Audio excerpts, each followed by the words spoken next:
파자부터는 파자는 거니다. 김종용이 정말 더 이제 오늘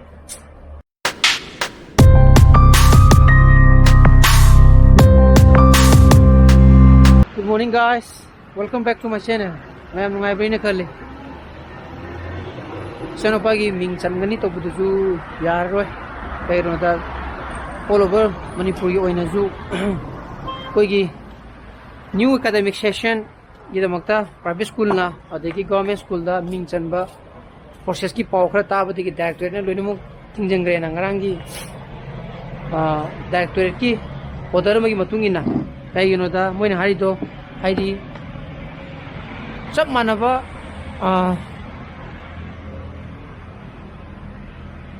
academic session wagedaba man laibana maram oraga hairiba poru hinjellena haibaneba with immediate effect na ko to sidai to maintain a uniform academic session across the state board for those affiliated to state board as well as the CVC haibaneba aduna chanapa gi ming chani trobudu yaroi ko hoi kai sukai de hayeng ya kan dum chalalore aduga ngarang di watching gi no haibudo khikhre ne alamana haine ai di watching gi nong ji ta da ga phatte kana ga ju hai ko adigi tara ga ju lekhom thongna ta phatte ga di hai ado koi gi sumang hai tare digi lero khula ga digi asta nong chanda ba kangbu de di lekhom du thong ga ne na khale aduna kamaina tawri na kandre ko ai di wakhalon ji bo ko thaine gi ado thaine gi alamana pot na ma haiba kanda phatte khote tawhoide hairamagadi tawdedana samna bada nungdang da khujin kappa phatte cheng khappa phatte haiji kai onda nungdang da cheng khappadi matam dudi mai nung ngandamina cheng nung khappagadi thau nung yawba khoppa adigi phatawdi yawbudu uroi haibigi wakhalon da phatte haiba pot ama thanamagadi tawdredana madugi oiramone ba ko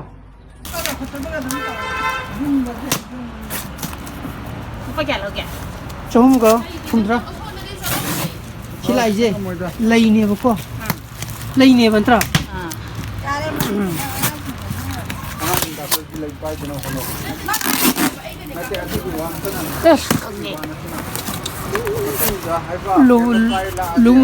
lu kang le me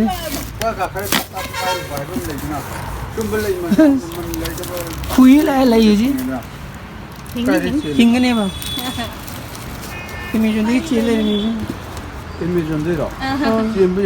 Yeah, I don't like it. We don't like you now. Money plant chili, did he? Oh, I'm more hinga than I don't live in it. Oh, hinga with the person. She was on the way to Queen and Kangaponita. Masaka, Manama and Kujalagi. Taking Kayari. You can get Kayari. Kari Lino. Yari do kari na kabado kari nan thuk tana bato kari lei nu sibo kino duni na o si na leafless plant ko mana yaw to flower so hum go humdra pambi amada samaga ki thoi than ki pe to no hone ni tha ro karbar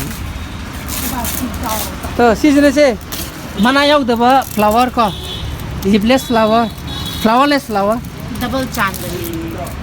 double चांदनी ने समनो no बो सात बने दा करे इतो hi no okay दिमा पिछे बया गाव को दोरगे आइने बि खुखु कामी सिदा मागी लेइमा कदाय नो तु सिगी लेइजे साना Mana sih lu kira kan lu hai tuan ta. Matundo anta le mate. Matundo semaina caung le sabadi matundo phukre. Okay. Khusin na kak sita lam ju udro. Sam phatwa angang ju kari ai no. Pundi chiri degi ni bulai je. Tu ro ba. Pudu chiri degi ni na. Kiam la pe ni. Sine kram kan ching. He. Ha. Nang khang dikha ai na ai ma chin ba po por man lak ti banang lak tri ye nang gi lei ma la bra ai mo ka chen ba do la ba ene this prepare la hangui ne me ꯑꯩꯗꯤ ꯃꯗꯨ ꯃꯥꯟꯗꯅ ꯑꯗꯨꯒ ꯀꯗꯤ ꯇꯥꯃꯣ ꯄ꯭ꯔꯤꯄꯦꯗꯤ prepaid ꯊꯥꯒꯗꯕꯅꯤ ꯑꯩꯅ ꯀꯔꯤ ꯄꯣꯔꯣꯅꯣ ꯈꯜꯂꯤꯅꯤ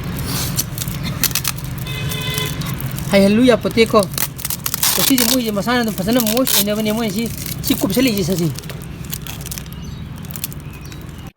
ꯑꯗꯣ ꯄꯨꯁꯦ ꯍꯥꯏꯔ ꯑꯩ ꯀꯩꯅꯣ ꯇꯧꯒꯦ ꯀꯔꯤ ꯐꯤꯗꯣ ꯁꯤꯟꯒꯦꯕ ꯐꯤꯗꯣ ꯁꯤꯟꯒꯦ ꯁꯤꯅ ꯃꯇꯥꯁ꯭ꯔꯤꯒꯤ ꯑꯩꯈꯣꯏ ꯆꯥꯅꯤꯗꯣ ꯄꯥꯔꯒꯦ ꯍꯥꯏꯕ ꯑꯩꯈꯣꯏ ꯑꯦꯛꯁꯇ꯭ꯔꯥ ꯐꯣꯛ ꯂꯩꯇ꯭ꯔꯕ ꯃꯌꯥꯝ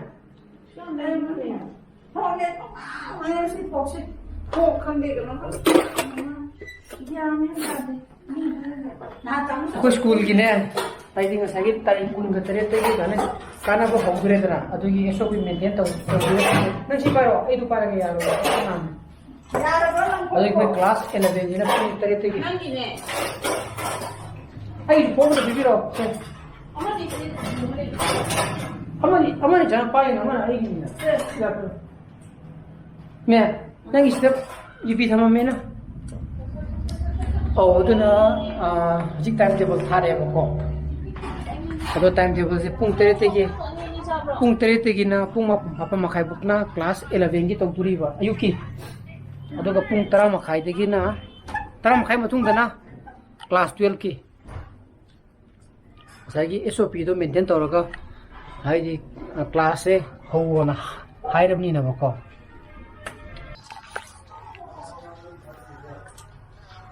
ꯑꯩꯒꯤꯅꯦ ꯑꯩ 이루자기나 아무튼 야라 ꯑꯩ ꯃꯨꯊꯠꯆꯔꯒꯦ 이루자기나 ꯃꯩ ꯊꯥꯖꯜꯂꯝꯕꯅꯤꯗ ꯒꯤꯖ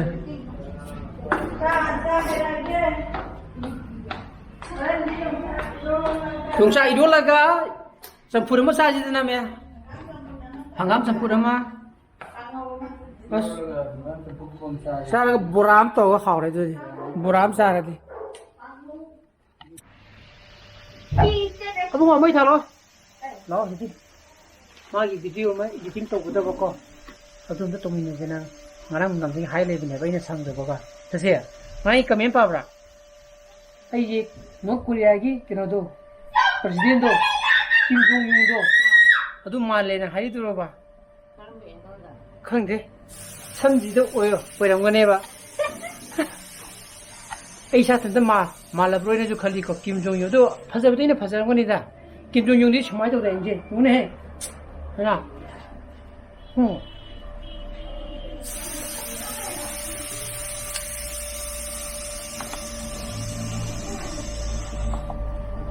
nang mất kì cây nó sao đi cam gì phải nang cùi đi hè măng ra này muốn đi ông cam lo tao chứ lo aduh ngasai school gitu udahnya tau bulan di khadi fare be SOP maintain tau ꯇꯧꯕ ꯀꯥꯟꯗꯗꯤ ꯅꯠꯇ꯭ꯔꯗꯤ ꯒ꯭ꯔꯨ ꯍꯥꯏꯗꯤ ꯁꯥꯇ꯭ꯔ ꯆꯍꯨꯝꯅꯤ 11ꯒꯤ ꯁꯥꯇ꯭ꯔ ꯆꯍꯨꯝꯃꯨꯛ ꯑꯗꯒꯤ 12ꯒꯤ ꯁꯥꯇ꯭ꯔ ꯆꯍꯨꯝꯃꯨꯛ one ꯇꯥꯏꯝꯗ ꯄꯨꯂꯞ ꯄꯨꯟꯁꯤꯜꯂꯗꯤ ꯍꯥꯏꯗꯤ ꯁ꯭ꯀꯨꯜ ꯑꯋꯥꯔꯗꯣ ꯃꯥꯟꯅꯔꯗꯤ ꯅꯨꯡꯉꯥꯏꯇꯦꯗꯅ ꯑꯗꯨꯅ ꯃꯥꯗꯥꯅ ꯁꯦꯝꯃꯤꯗꯣ ꯂꯥꯛꯇ꯭ꯔꯒꯁꯨ ꯍꯥꯏꯗꯤ ꯇꯧꯔꯤꯗꯣ ꯃꯗꯨꯗꯤ ꯈ꯭ꯋꯥꯏꯗꯒꯤ ꯌꯥꯝꯅ ꯐꯕ ꯁꯦꯐ ꯒꯥꯔꯗꯅꯤ ꯍꯥꯏꯕꯅꯤꯗ ꯑꯌꯨꯛꯇ ꯃꯣꯔꯅꯤꯡ ꯁꯤꯐꯇꯒ ꯑꯗꯒꯤ ꯆꯨꯝꯅꯒꯤ ꯅꯣꯔꯃꯦꯜ ꯁꯤꯐꯇꯒ ꯇꯧꯔꯤꯗꯣ ꯑꯗꯨꯅ ꯑꯩꯒꯤ ꯀ꯭ꯂꯥꯁ ꯕꯥꯏꯑꯣꯂꯣꯖꯤꯁꯤꯅ ꯀꯩ ꯅꯨꯃꯤꯠꯇ ꯇꯥꯒꯦꯗꯤ ꯈꯪꯗ꯭ꯔꯤ ꯄꯨꯡ 9:30ꯗꯒꯤ ꯍꯧꯋꯦꯕꯀꯣ everyday biology class है तो नहीं सीम तो होगी कि माँगी जी एडिटिंग से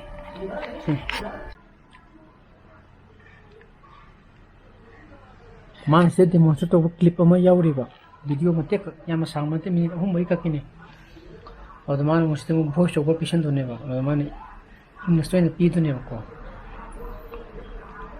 और तो इंग्लिश आगे सीक्वेंस दोने बा और तो इन मोन है जी मते का वो दो आई तुम समझन के हाई ने बा ꯑꯍꯥꯟꯕꯗꯨꯗꯤ ꯃꯥꯅ ꯁꯤꯗ ꯃꯣꯏꯅ ꯀꯞꯄꯛꯄ ꯀꯥꯟꯗꯕꯨꯗꯤ ꯃꯩꯇꯩꯂꯣꯟꯗ ꯑꯣꯏꯅ ꯋꯥꯗꯣ ꯉꯥꯡꯉ ꯀꯞꯄꯛꯄ ꯍꯥꯏꯇꯥꯔꯦ ꯑꯗꯨꯅ ꯔꯦꯀꯣꯔꯠꯁꯤꯅ ꯃꯥꯒꯤ ꯐꯣꯟꯗ ꯚꯣꯏꯁ ꯔꯦꯀꯣꯔꯗ ꯌꯥꯎꯕꯗꯣ ꯃꯣꯗ ꯔꯦꯀꯣꯔꯠ ꯇꯧꯔꯅꯦꯕ ꯃꯗꯨꯒꯤ ꯚꯣꯏꯁꯇꯨ ꯑꯃꯨꯛ ꯁꯤꯗ ꯑꯃꯨꯛ ꯚꯤꯗꯤꯑꯣꯗ ꯑꯃꯨꯛ ꯁꯤꯡꯀ꯭ꯔꯣꯅꯥꯏꯖ ꯍꯥꯏꯒꯗ꯭ꯔꯥ ꯁꯤꯡ ꯍꯥꯏꯒꯗ꯭ꯔꯥ ꯍꯥꯞꯆꯤꯟꯗꯣꯏꯅꯦꯕ ꯍꯥꯎꯏꯅꯤ ꯅꯣꯡꯒ꯭ꯔꯥꯁꯦ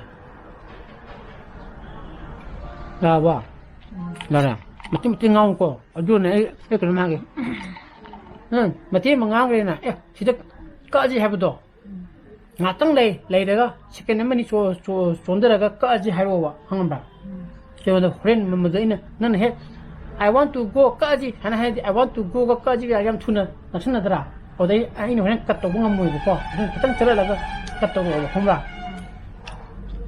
ꯑꯗꯨꯅ ꯁꯤꯝꯇ ꯅꯝꯈꯤꯒꯦ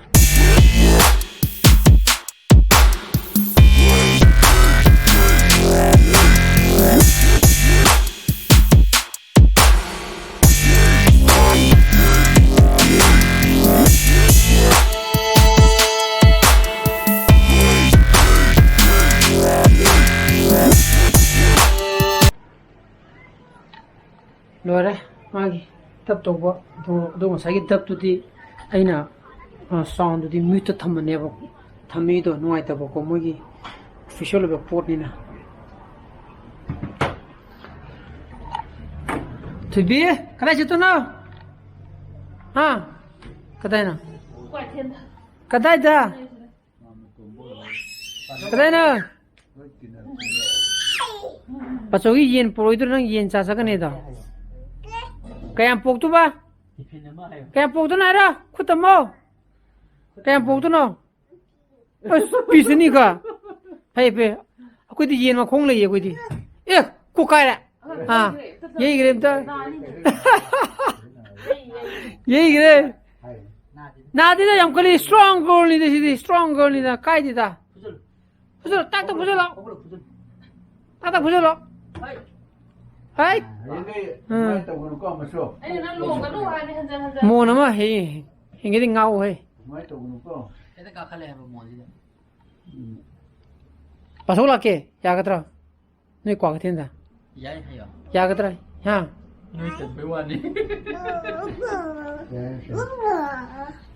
ꯕꯥꯏ ꯕꯥꯏ ꯕꯥꯏ ꯕꯥꯏ ꯒꯨꯗ ꯅꯥꯏꯠ ꯀ ꯅꯍꯥꯟ ꯕꯥꯏ ꯕꯥꯏ ꯇꯧꯕ ꯆꯦꯟꯁꯤꯜꯂꯛꯏꯅꯦꯃꯤ ꯕ꯭ꯂꯣꯛ ꯂꯣꯏꯕꯒꯤꯗ ꯑꯩꯅ ꯁꯣꯝꯗ ꯕꯥꯏ ꯕꯥꯏ ꯇꯧꯕꯗꯨꯗ ꯃꯥ ꯆꯦꯟꯁꯤꯜꯂꯛꯏꯅꯦꯃꯤ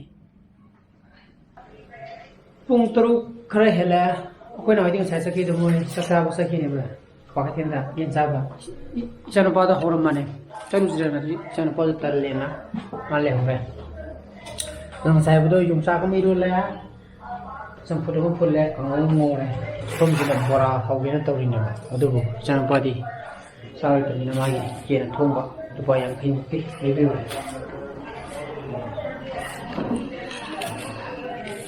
ꯃꯣꯛꯁꯦ ꯁꯥꯗꯧ ꯃꯥꯜꯂꯤꯗ ꯅꯪꯕꯣ ꯉꯥꯡꯉꯤꯗ ꯁꯥꯔꯒꯅ ꯍꯣꯔꯦꯟ ꯅꯝꯗꯅ ꯇꯣꯠꯂꯣ ꯆꯥꯎ ꯅꯪ ꯕꯣꯔꯥꯗꯣ ꯇꯣꯜꯂꯣ ꯑꯩ ꯇꯧꯔꯒꯦ ꯊꯥꯎ ꯍꯥꯞꯆꯜꯂꯒꯦ This is a kangou that I'm not going to eat. Alu bora sai to ne alu lem de alu do pitu ko na to oil lem ne suguma size. Dan kobi ga capsicum ga ko ya to ro ne sara ge. Kangou ju mun je le to ji. E khao mai ho re si.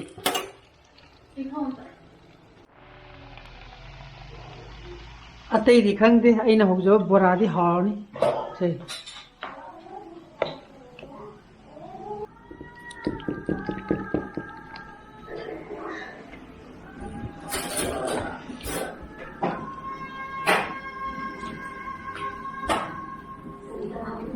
Noi bora si ingani ha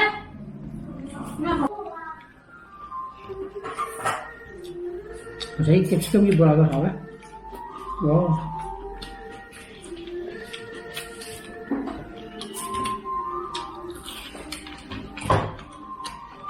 Ya ba? Nó không cho là bình thường thôi. Bạn ơi, một cái sao vậy? Good.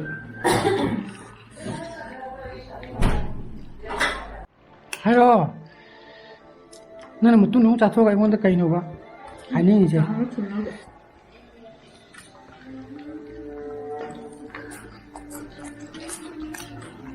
Tôi dùng sẵn nó nào. Hay thế? Sao biết không?